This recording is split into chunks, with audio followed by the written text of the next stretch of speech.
बिस्मिल्लाहिर्रहमानिर्रहीम। हज़रत फ़ातिमा रज़ी अल्लाह अन्हा का ज़िक्र। ये उम्र में सब बहनों से छोटी और रुतबों में सबसे बड़ी और सबसे ज़्यादा प्यारी बेटी हमारे पैगंबर सल्लल्लाहु अलैहि वसल्लम की है। हज़रत सल्लल्लाहु अलैहि वसल्लम ने इनको अपनी जान का टुकड़ा फरमाया है और इनको सारे जहान की औरतों का सरदार बनाया है। और यूँ भी फरमाया है कि जिस बात से फ़ातिमा को रंज होता है उससे मुझको भी रंज होता है, और जिस बीमारी में हमारे पैगंबर सल्लल्लाहु अलैहि वसल्लम ने वफ़ात पाई है इसी बीमारी में आपने से सबसे पोशीदा सिर्फ इन्हीं को अपनी वफ़ात के नज़दीक हो जाने की खबर दी थी। जिस पर ये रोने लगी, आपने फिर उनके कान में फरमाया कि तुम रंज मत करो, एक तो सबसे पहले तुम मेरे पास चली आओगी, दूसरे जन्नत में सब बीवियों की सरदार होगी। ये सुनकर हंसने लगी। हज़रत सल्लल्लाहु अलैहि वसल्लम की बीवियों ने पूछा कि ये क्या बात थी। उन्होंने कुछ जवाब ना दिया और हज़रत सल्लल्लाहु अलैहि वसल्लम की वफ़ात के बाद ये भेद बतलाया और हज़रत अली रज़ी अल्लाह अन्हु से उनका निकाह हुआ। और भी हदीसों में उनकी बड़ी बड़ी बुजुर्गियाँ आई है।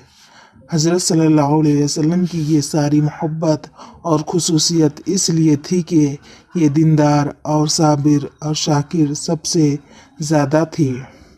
बीवियों, दीन और सब्र और शुक्र को इख्तियार करो, तुम भी खुदा और रसूल सल्लल्लाहु अलैहि वसल्लम की प्यारी बन जाओ। जहाँ सबसे पहले पैगंबर सल्लल्लाहु अलैहि वसल्लम का हाल बयान हुआ है, वहाँ भी उन सब बीवियों और बेटियों के नाम आ चुके हैं। बीवियों, एक और बात सोचने की है। तुमने हज़रत सल्लल्लाहु अलैहि वसल्लम की 11 बीवियों और 4 बेटियों का हाल पढ़ा है। उससे तुमको ये भी मालूम हुआ होगा कि बीवियों में हज़रत आयशा रज़ी अल्लाह अन्हा के सब बीवियों का हज़रत सल्लल्लाहु अलैहि वसल्लम से दूसरा निकाह हुआ है, और बेटियों में हज़रत ज़ैनब रज़ी अल्लाह अन्हा और हज़रत फ़ातिमा रज़ी अल्लाह अन्हा के बाकी 2 का हज़रत उस्मान रज़ी अल्लाह अन्हु से दूसरा निकाह हुआ है। ये 12 बीवियाँ हैं कि दुनिया में कोई औरत इज़्ज़त और रुतबे में उनके बराबर नहीं। अगर दूसरा निकाह कोई ऐब की बात होती तो ये बीबियाँ तौबा तौबा क्या ऐब की बात करती। अफसोस है कि बाज़ कम समझ आदमी इसको ऐब समझते हैं। भला जब हज़रत सल्लल्लाहु अलैहि वसल्लम की घराने की बात को ऐब और बेइज्जती समझा तो ईमान कहाँ रहा। ये कैसे मुसलमान हैं कि हज़रत सल्लल्लाहु अलैहि वसल्लम के तरीक़े को ऐब और काफिरों के तरीक़े को इज़्ज़त की बात समझी, क्योंकि ये तरीक़ा बेवा औरत के भटलारे रखने का ख़ास हिंदुस्तान के काफिरों का है। और ये भी सुनो, तुमसे पहले वक्तों की बेवाओं में और अब की बेवाओं में भी बड़ा फ़र्क है। उन मारियों में जहालत तो थी, मगर अपनी आबरू की बड़ी हिफाजत करती थी, अपने नफ्स को मार देती थी, उनसे कोई बात ऊंच नीच की नहीं होने पाती थी।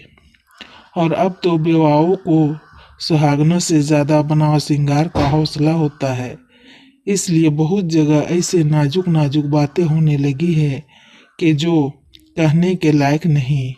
अब तो बिल्कुल बेवा के भठाने का ज़माना नहीं रहा, क्योंकि ना औरतों में पहली जैसी शर्म व हया रही और ना मर्दों में पहली सी गैरत, और ना बेवाओं के अंदर काटने और हर तरह से उनके खाने कपड़े की खबर लेने का ख्याल रहा। अब तो भूल कर भी बेवा को ना भटलाना चाहिए। अल्लाह ताला समझ और तौफीक दे। पहली उम्मतों की बीवियों के बाद यहाँ तक हज़रत सल्लल्लाहु अलैहि वसल्लम की 11 बीवियों और 4 बेटियों, कुल 15 बीवियों का जिक्र हुआ। आगे और ऐसी बीवियों का जिक्र आता है जो हज़रत सल्लल्लाहु अलैहि वसल्लम के वक्त में थी ان میں بعض کو حضرت صلی اللہ علیہ وسلم سے خاص علاقہ بھی ہے، خاص تعلق